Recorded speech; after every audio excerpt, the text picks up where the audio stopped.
Sally O'Neill, and I'm the jewellery expert for comparedjewellery.com. You want a white metal ring? Not sure which metal to choose? Well, today I'm going to take you through the three most likely options, and they are white gold, palladium, and finally platinum. First we have white gold, which comes in 9 carat or 18 carat. 9 carat is the cheapest, and that's because it only has 37.5% gold in it. The rest is made up of much cheaper metals like zinc and silver. 18 carat has a much higher percentage of gold at 75%, which makes it much more expensive but also yellower.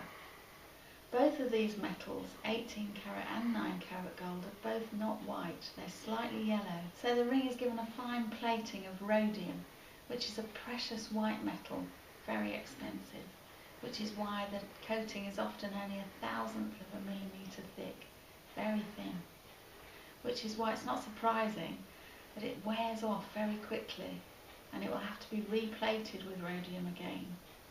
And your jeweller will probably charge you for this, which adds to the cost of owning a white gold ring over time.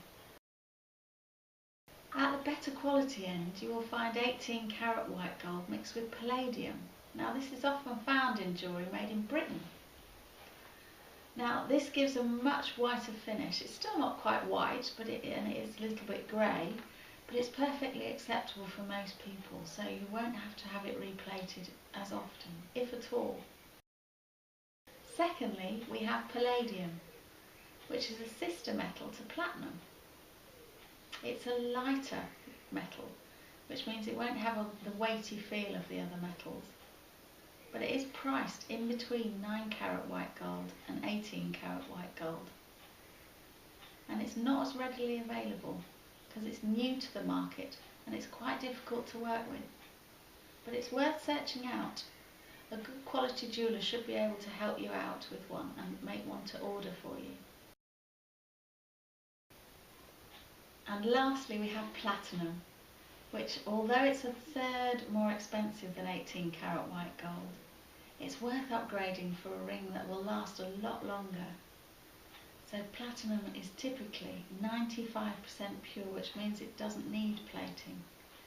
It just stays as it is, as a beautiful bright white metal. It's harder, which means it does last longer, and it's heavier, which gives you a nice weighty feel to the ring.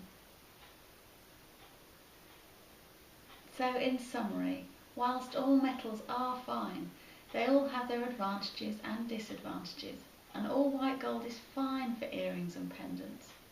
But for rings, my personal view is that the cheaper white golds come with a high degree of maintenance, and I would personally recommend, if you can afford it, upgrading to platinum, as it lasts longer and it's hassle-free.